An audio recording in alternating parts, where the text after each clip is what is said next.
excited to have you as our speaker for this event, our keynote speaker. So thank you so much.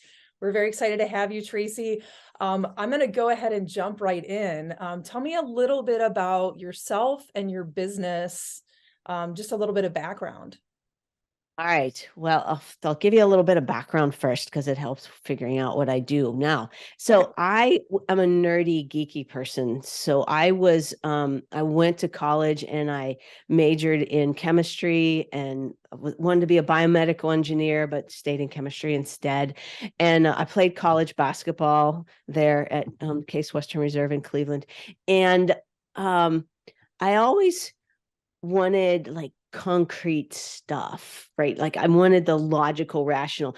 And so that, made me a little nerdy doing all that. But then I was a geek too, because what I really wanted to do once I got into chemistry, and I was a chemist and I worked for Abbott Labs and some other places like that in pharmaceuticals mainly. I didn't really want to do the work. I was kind of a lazy chemist. And so I learned how to program robots to do extractions. And then I was like, wait a minute, why can't the robot inject it into those fancy little instruments, right?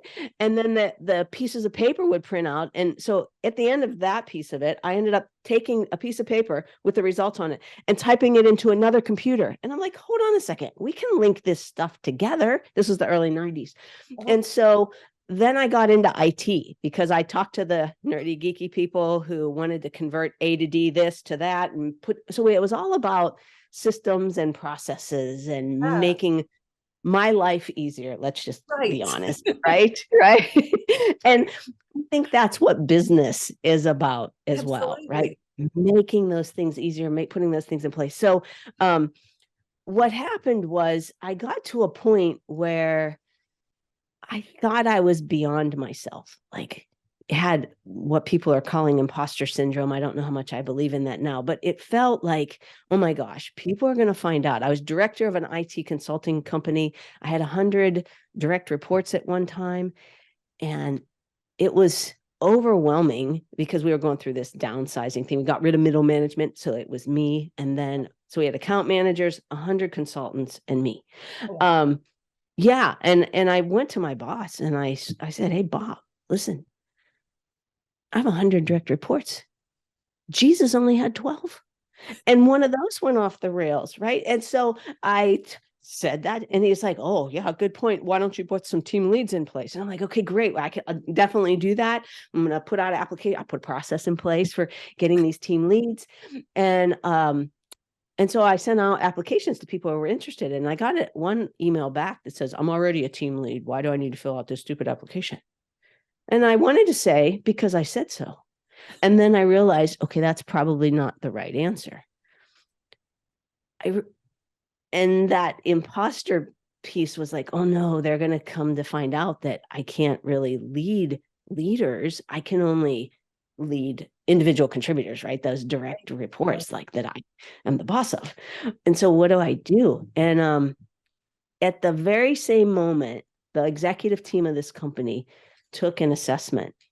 And if you give me the DISC or like some kind of strength finders, and you're my boss, Maria, I'm going to be able to tell you that I am wonderful for the next position because I'm going to be able to manipulate it and it's going to say what I think you want it to say. Right.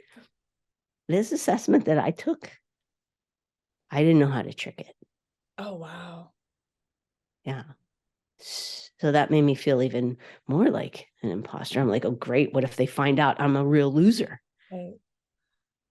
So I got my results back, but I swore to myself that I was never going to be caught off guard like that again. So I started studying, like looking for, what is this assessment? Why have I never seen it before? And what does it do? And it was hard, but I did find one place that talked about it. And I found out it was based in this mathematically based science called axiology. And it had to do with human value and human value judgments. And so I took classes, and I was coached through this process. And I thought, this is pretty amazing. And it helps me with the soft skills in dealing with nerdy, geeky people because it's based in math. And I can tell you this stuff. And so that's really like what got me into what I do now. I work with a lot of technical, process-oriented engineers, project managers, product, all those kinds of folks, now including business owners who are in those types of fields, Right. particularly. Right. And I help them understand what's going on from I'll call them power skills now instead of soft skills, right? From a power skills perspective, Yeah. so that I can help you get out of your own way, number one, and lead people to want to have your leadership, right? That Right. you are able to take them where they want to go, which is hopefully the same places where you want to go, right? If you want to go there as a team. Yeah. And so that's really what I talk about. I help people with this little sign behind me that talks about what I call the T.E.A.R model. Tell me So about most people focus on the things above the dash line, which are the things that we can see. So most people focus on actions. You need to take action to get results. Of course, everyone knows that. Well, what causes us to take action? That's our thoughts and our emotions. Yeah. Yeah. And a lot of times when we don't take the action that we want to get to the results, why don't we do it? I found that it's just a few simple words. It's usually because I don't feel like it. When you look at, right? Why isn't your business at the next level? Why isn't your team performing this way? Why don't you do the things you know you should do? Most people know what they should do to get to wherever they want to go. Right. They don't feel like it. And so that's where the emotion comes in. Energy in motion. That's the human side, that the human energy that leads to action that gets the results. That's powerful. But if you don't feel like it, you're not going to have the energy to do it. Nope. Absolutely. So what causes the energy? What causes the emotion inside of a human being?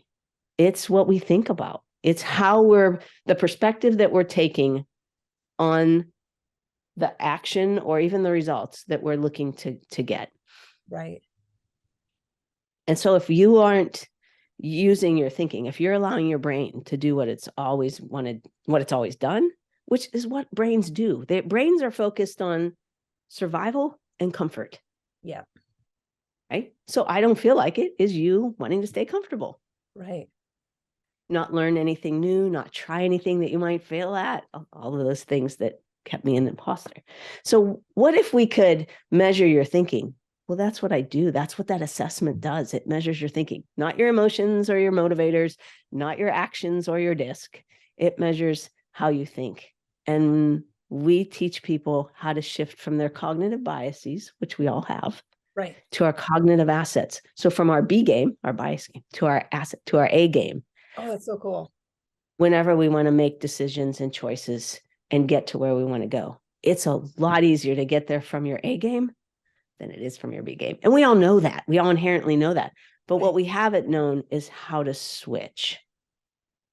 So you work with people, you start with this assessment, and then you work them through that process to get the results they want. Absolutely. Yeah. And then when they get to the results that they want, they end up hitting an upper limit somewhere where they don't feel like getting to the next place that they want to go. And so they'll just lower their wants typically. Oh, sure. Yeah, I don't really want that. Then they're done that.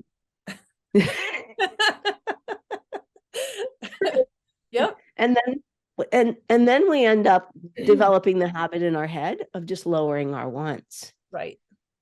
And so I teach people, stop using willpower. Start using want power. Get back in touch with what your heart desires and let's go after it. Yeah. So this is what you're going to talk to people about at Elevate Forum. You're going to break this down, right? Absolutely. Yes. This is awesome. I cannot wait. You are our keynote speaker. This is so exciting. People are going to eat this up. Is there anything else that you want to tell people about Nashville on April 3rd? Oh, well, I'm going to not only talk to you about this, there's going to be some resources, some things that we hand out, some, gifts that we give you that you can take away and start to put into practice right away in your business, in your life. It doesn't even have to be in your business. That's going to allow you to you feel more energized, feel more motivated. Although I never think of myself as a motivational speaker, but just feel more inspired to not only do the things that you want to do, but to be the person that you want to be. So that's what we're going to. I love that you mentioned too the business and life, because we can't separate ourselves from that. We're still the same person, right? And what it is, what affects your business and improves your business is also going to affect your personal life. It just goes hand in hand. I love it. So true. Thank you so much. I'm going to leave a link in the comments or in the description there for anybody that wants to check out the Elevate Forum. Come see Traci and our other panelists and speakers, and we look forward to having you, Traci. Thank you very much. Thank you. Appreciate it.